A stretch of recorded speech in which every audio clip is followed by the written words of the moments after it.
Good morning, Morai V'Rabotai. B'ezrat Hashem, Mincha is going to be 5:55. Please be on time.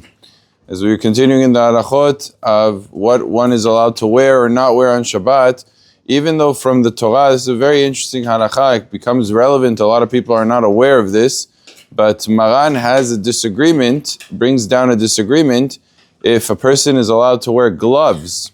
Let's say it's cold outside, it's 40 degrees, and he's in a place where there's no eruv, and he wants to wear gloves to keep his hands warm. There's a big machloket. Some say it's mutar. Why should it be asur? Gloves is wearing, just like any garment that you wear. You'd be allowed to wear. You're allowed to wear a scarf, so why aren't you allowed to wear gloves? But some opinions hold, very interestingly, that it's not that it's asur from the Torah, but there is a concern that you might come to see someone in the public domain. You'll take off the glove, you'll shake his hand. Or you just need to, itch something and you'll take off the glove and you'll walk with it. And then it will be carrying.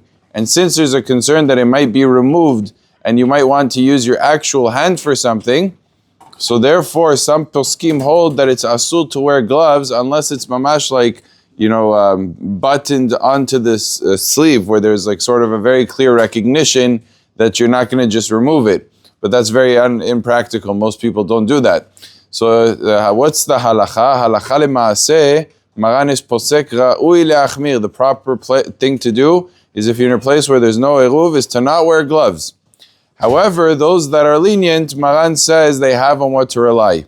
And the Yerkut Yosef adds to this that in a place where there's an eruv, even someone who generally says, I'm machmir, I don't rely on the eruv, in this case, he could rely on the eruv, because since be'etzem he's wearing it, it's only a concern that he might come to take it off and carry. So regarding that, everybody could rely on the eruv, and there would be no issue. But if there's no eruv, then the proper procedure is to be machmir and to not wear gloves in the streets or in the public domain. Baruch Adonai le'olam, amen ve'amen.